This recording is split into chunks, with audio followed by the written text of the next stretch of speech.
नमस्कार, मैं हूं आपके साथ विशाल कालरा। 4 राज्य और एक केंद्र शासित प्रदेश की 475 विधानसभा सीटों पर आज सुबह 7 बजे से वोट डाले जा रहे हैं। वोटिंग की हर तस्वीर, हर खबर हम आप तक पहुंचा रहे हैं। असम में आज तीसरे चरण की वोटिंग हो रही है। इन 40 सीटों पर वोटिंग के साथ असम में चुनाव संपन्न हो जाएगा। बंगाल में 8 चरण में वोटिंग है, जिसमें से आज तीसरे चरण में 31 सीटों पर वोट डाले जा रहे हैं। तो वहीं दक्षिण भारत में तमिलनाडु, केरल और पुडुचेरी एक चरण में सभी सीटों पर आज ही वोटिंग हो रही है। सुबह 7 बजे से वोट डाले जा रहे हैं। करीब 3 घंटे का वक्त हो गया है। वोटिंग की रफ्तार अभी थोड़ी सी धीमी नजर आ रही है।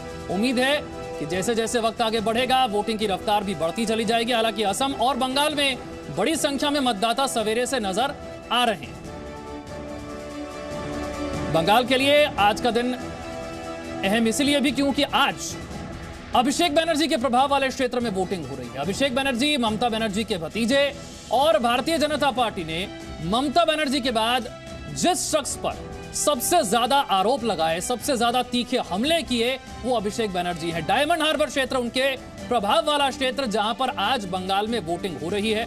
सवेरे से कई विवाद, कई कंट्रोवर्सी भी सामने आई। स्वपन दास गुप्ता ने कहा बीजेपी के पोलिंग एजेंट को धमकाया जा रहा है। फिर टीएमसी के एक नेता के घर के बाहर से ईवीएम मशीन मिली। चुनाव आयोग ने कार्रवाई करते हुए सेक्टर ऑफिसर को सस्पेंड किया। इसके बाद हमने देखा किस तरीके से टीएमसी के नेता ये आरोप लगा रहे हैं। कई बूथ ऐसे हैं जहां पर टीएमसी का बटन दबाने पर बीजेपी को वोट जा रहा है, उनकी तरफ से आरोप लगाया गया। लेकिन 5 राज्यों में जहां आज मतदान हो रहा है, कौन कौन से बड़े उम्मीदवार हैं चुनाव मैदान में, ये तस्वीरें भी आप देख रहे हैं।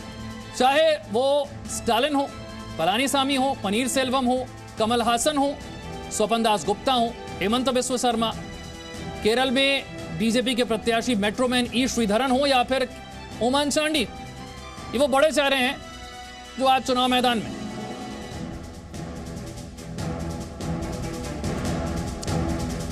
और चर्चा के लिए कौन कौन से खास मेहमान हमारे साथ जुड़ रहे हैं, उनका परिचय आपसे करवा देते हैं। सबसे पहले मेरे साथ स्टूडियो में वरिष्ठ पत्रकार आलोक मेहता जी हैं, राज बिहारी जी हैं, बहुत बहुत स्वागत आपका। भारतीय जनता पार्टी से राजीव जेटली हमारे साथ जुड़ रहे हैं, टीएमसी से मानव जायसवाल हमारे साथ हैं, और भास्कर चैटर्जी भी हमारे साथ जुड़ रहे हैं। तो राजीव जेटली जी, सबसे ज्यादा फोकस आपने बंगाल के चुनाव में अगर ममता बनर्जी के बाद किसी पर किया तो वो अभिषेक बनर्जी है। आपने बार बार कहा भ्रष्टाचार हो रहा है, टोलाबाजी हो रही है, कट मनी है, सिंडिकेट राज है। आज तो उन्हीं के प्रभाव वाले क्षेत्र में वोटिंग हो रही है और यह गढ़ माना जाता है टीएमसी का। কালরাজি যত ফেস নির্বাচন যাচ্ছে বাংলার জনগণের ভয় তো কাটছে। मतलब जैसे जैसे बंगाल के अंदर चुनावों में फेस आते जा रहे हैं, ऐसे ऐसे बंगाल का डर खत्म होता जा रहा है। देने जाते हैं, ये बता नहीं पाते किसको वोट करेंगे। ये एहसास अपने घर में भी नहीं दिलवा पाते, क्योंकि उन्हें मालूम है मैन टू मैन मार्किंग होती है और हमारे घरों के अंदर आग लगाई जा सकती है। और वो जो डर का माहौल बंगाल के अंदर रहता था, उससे मुक्ति पाने के लिए बंगाल की जनता भारी तादाद में बाहर निकल रही है। ये बात सबको मालूम है और सबको पता चल चुकी है कि भारतीय जनता पार्टी अपनी सरकार बंगाल में बनाने जा रही है। और भारतीय जनता पार्टी ने पिछले 2 फेज के चुनावों के अंदर पूरी तरह से जनता का मैंडेट लिया है, बहुमत हासिल किया है। और अगला जो आज हमारा फेज चल रहा है, इसमें भी बंगाल की जनता भारी तादाद में। लेकिन जेटली जी, ये भरोसा, ये विश्वास कहां से आ रहा है? 31 सीटें जहां आज वोटिंग हो रही है, 29 सीटें पिछली बार टीएमसी ने जीती थी। ये बीजेपी का विश्वास आ कहां से रहा है? देखिए, पहले जब टीएमसी यहां हुआ करती थी, मैंने आपसे दोबारा से इस बात को रिपीट करूंगा कि इतना खौफ का माहौल यहां होता था कि अगर हम उन्हें वोट नहीं करेंगे तो हमारे घरों में से, ये मैं शब्द बता रहा हूं आपको, यहां पे कार्यकर्ताओं के, लोगों के, कि अगर हमने टीएमसी के खिलाफ एक भी शब्द बोला तो हमारे घरों से लाशें उठेंगी। ये शब्द थे यहाँ पे लोगों के, ये शब्द थे आज से 1 महीना पहले। और आज वही लोग सड़क पे खड़े होकर भारतीय जनता पार्टी जिंदाबाद के नारे लगा रहे हैं।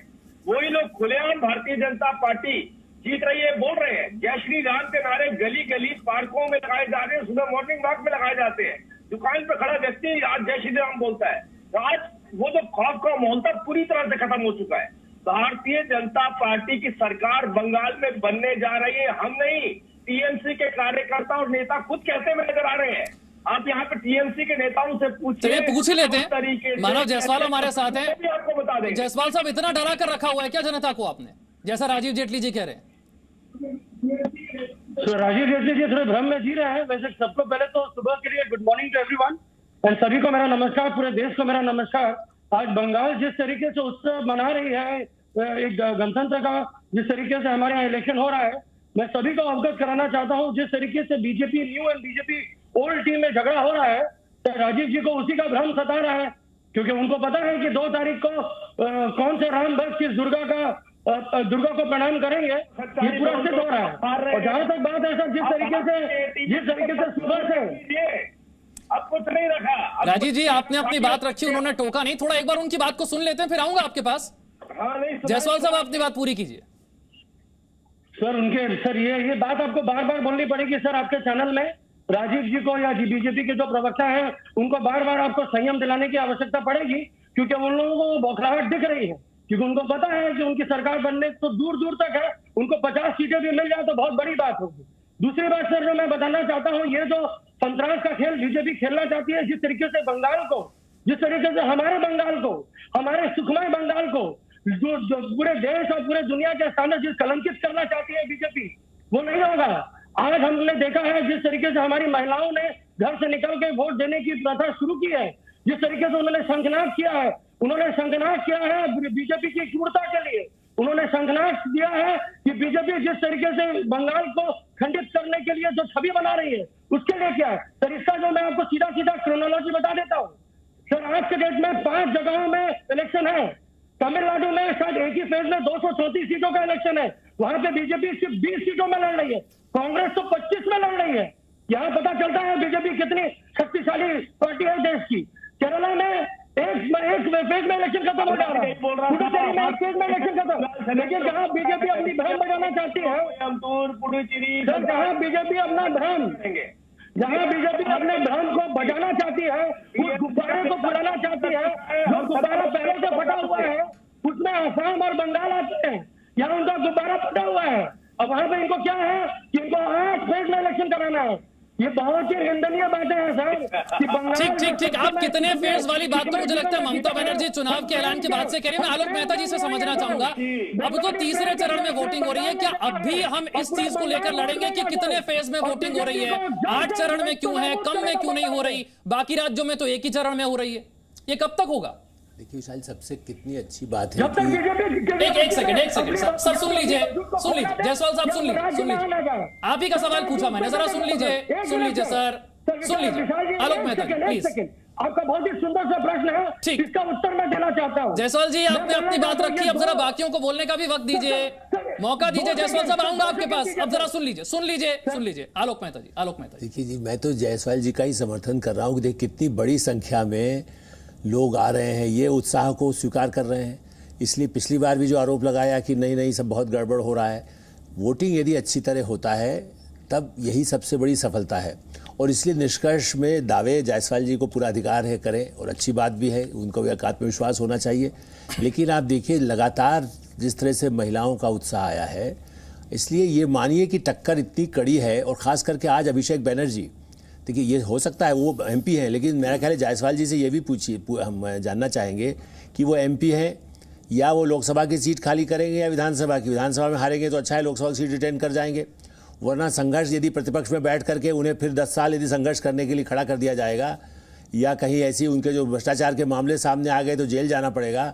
ऐसी स्थिति में बड़ा खतरनाक खेल आज की चुनाव में है। विश्वास होना अपनी बात है, लेकिन खतरे से सब खेल रहे हैं। नक्सली जिन पर अब ऑपरेशन के लिए सरकार भी कह रही है, हर सरकार हर पार्टी कह रही है, जो नक्सली इन इलाकों में हैं कम्युनिस्टों के साथ या टीएमसी के साथ, उनको भी बेचैनी होने वाली है। इसलिए इस बार हिंसा के बजाय जनता चुनेगी कि लोकतंत्र किससे जीवित रह सकता है, ऐसा मेरा मानना है। इसलिए आप ये कहिए कि लोकतंत्र का हम स्वागत कर रहे हैं, चुनाव अच्छा हो रहा है। एक जगह कोई मशीन गड़बड़ हो जाती है तो आप तो कहते हैं मशीन खराब हो गई, सब बीजेपी ने कर दिया। जब आपके यहाँ मशीन मिल जाती है किसी घोष के यहाँ तो आप कहते हैं कि नहीं ये तो सब गड़बड़ नहीं है। तो ये भी एक बड़ा गलत है लोकतंत्र के लिए। और आप लोगों का विश्वास जीतिए, लोगों को जो नफरत हो चुकी है सत्ता के और हिंसा से, उससे मुक्ति दिलाइए। ठीक है राज बिहारी जी, जो बात आलोक मेहता जी ने कही कि लोग शांतिपूर्ण तरीके से निर्भीक होकर वोट कर पा रहे हैं, ये अहम है। या ये अहम है कि 8 चरण में चुनाव क्यों हो रहा है? 4 चरण में होता तो हम जीत जाते, 8 चरण में तो वो जीत जाएंगे। देखिए, सबसे पहले टीएमसी को ये समझ लेना चाहिए, जान लेना चाहिए, याद भी कर लेना चाहिए कि 2009 का लोकसभा चुनाव, 2011 का विधानसभा चुनाव, जिसमें ममता बनर्जी ने मांग की थी केंद्रीय सुरक्षा बलों के साए में चुनाव हो और कई चरणों में हो, 2011 का विधानसभा चुनाव भी 5 चरणों में हुआ था। 2016 का विधानसभा चुनाव 6 चरणों में हुआ था, जिसमें पहले चरण के 2 हिस्से थे। अब चूंकि वहाँ पर हिंसा की स्थिति को भांपते हुए चुनाव आयोग ने 8 चरणों में किया है, और ये भी माना जा रहा था कि कुछ इलाकों में हिंसा हो सकती है। लेकिन अभी हम अगर देखें जो पहले और दूसरे चरण के जो चुनाव हुए थे, खास तौर पे ममता बनर्जी ने नंदीग्राम में ये कहा था कि सुरक्षा बलों को जहाँ जाने दो, फिर हम देखते हैं हम बीजेपी वालों को। लेकिन वहाँ पर हिंसा की बहुत बड़ी वो आशंका थी। अभी छुटपुट घटनाएं वहाँ हो रही हैं। अभी वहाँ पर 1-2 बीजेपी कार्यकर्ताओं को फांसी पे लटका है। लेकिन जैसा माना जा रहा था कि बड़े पैमाने पर वहाँ पर बम फेंके जाएंगे, फायरिंग हुई थी, अभी वैसी घटनाएं नहीं हुई हैं। हो सकता है दक्षिण 24 परगना में ऐसी घटनाएं हों, हावड़ा में कुछ 1-2, जैसे आमटा है, जगत बल्लभपुर है, यहाँ पर बड़ी हिंसक घटनाएं होती हैं। इसी तरह हुगली में बड़ी हिंसक घटनाएं होती हैं। तो लेकिन अभी जो बीजेपी का जो उनको लग रहा है कि जनता बीजेपी के साथ है, इस कारण टीएमसी के लोग अभी थोड़ा हिंसा से बच रहे हैं। लेकिन जहाँ जहाँ इन्होंने हिंसा की है, जैसे अभी कूच बिहार में भी कल एक कार्यकर्ता को बीजेपी के फांसी पे मार के फांसी पे लटका दिया गया है।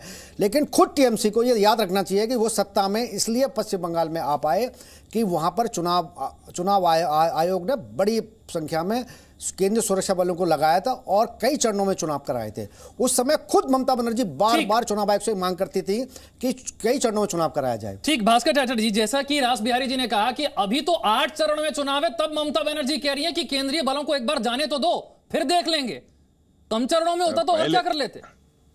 पहले तो गुड मॉर्निंग कहना चाहते हैं, रास बिहारी ने सही कहा। लेकिन एक बात ये ठीक है, जो देखिए, election is all about perception and narratives, and everybody knows perception is not reality. Reality अगर आप देखें तो मान लीजिए 2006 से 2019 तक आप चुनाव को एक दफे इंट्रोस्पेक्ट करें तो दिखेंगे वेस्ट बंगाल में बहुत भारी संख्या के मतदान होते हैं। ये इनका लीगेसी है, ठीक है। और लास्ट जितने इलेक्शन हुआ, इलेक्शन कमीशन ने सर्टिफिकेट इशू किया, तो जिम्मेदारी इलेक्शन का टाइम में बेसिकली इलेक्शन कमीशन के होते हैं। इसी टाइम अभी तक बहुत बड़े कुछ इंसिडेंट हुआ नहीं वेस्ट बंगाल पे। डेफिनेटली इलेक्शन कमीशन को इसीलिए धन्यवाद देना हम चाहते हैं। दूसरा बात है, आज जो 5 राज्य में होते हैं उसमें असम पे आज final phase 40 seats is very vital. It is the close call जो असम में कौन सरकार बनाएगा। दूसरा बात है, आज 31 सीट्स इन वेस्ट बंगाल और ये है 3rd फेज। इसमें जो 3 डिस्ट्रिक्ट पर वेस्ट बंगाल पे होते हैं, पहले मैं अलग जी को एक बात कहता चाहते हूं, ये नक्सली बेल्ट है ही नहीं। दूसरा बात है, इधर जो है ये एक परसेप्शन है, ये टीएमसी का बहुत स्ट्रॉन्ग फील्ड है, नॉट रियली। क्योंकि 2019 का आप मतदान का क्वेश्चन देखे तो उसी टाइम देखना जो ये हुगली डिस्ट्रिक्ट से बहुत अच्छा नतीजा निकला इन फेवर ऑफ बीजेपी। अभी ये देखना है 2019 में भाजपा को जो वोट मिला वो वोट वो रिटेन कर सके या नहीं। तीसरा बात ये है, लेफ्ट लोग वो भी उम्मीदवार है, लेफ्ट अलायंस प्रैक्टिकली जो वो लोग इधर से जितना वोट वो लोग लूज किया उससे कुछ वो रिटेन कर सकते या नहीं। Definitely incumbent is TMC. तो टीएमसी का ये जो स्ट्रॉन्ग फील्ड माना जाते हैं, सख्त घर माना जाते हैं, ये भी एक परसेप्शन है, ये पहले देखना चाहिए। वो तो हम लोग दो में भी ठीक है, आप कह रहे हैं कि परसेप्शन क्या है, रियलिटी इसमें फर्क हो सकता है। जो बात हम कह रहे हैं कि इन 3 जिलों में जहां पर आज बंगाल में वोटिंग हो रही है, चाहे वो हुगली हो, हावड़ा हो, दक्षिण 24 परगना हो, ये मजबूत गढ़ है टीएमसी के। बीजेपी कितनी इसमें सेंध लगा पाती है, ये तय करेगा कि अगले चरणों में वोटिंग का ट्रेंड क्या होगा। सभी खास मेहमान हमारे साथ बने हुए हैं, वोटिंग की हर तस्वीर, हर खबर, हर अपडेट आप तक पहुंचा रहे हैं। एक छोटा सा ब्रेक, फौरन हाजिर हैं। Presenting B News app available on Google Play and App Store. Download it now.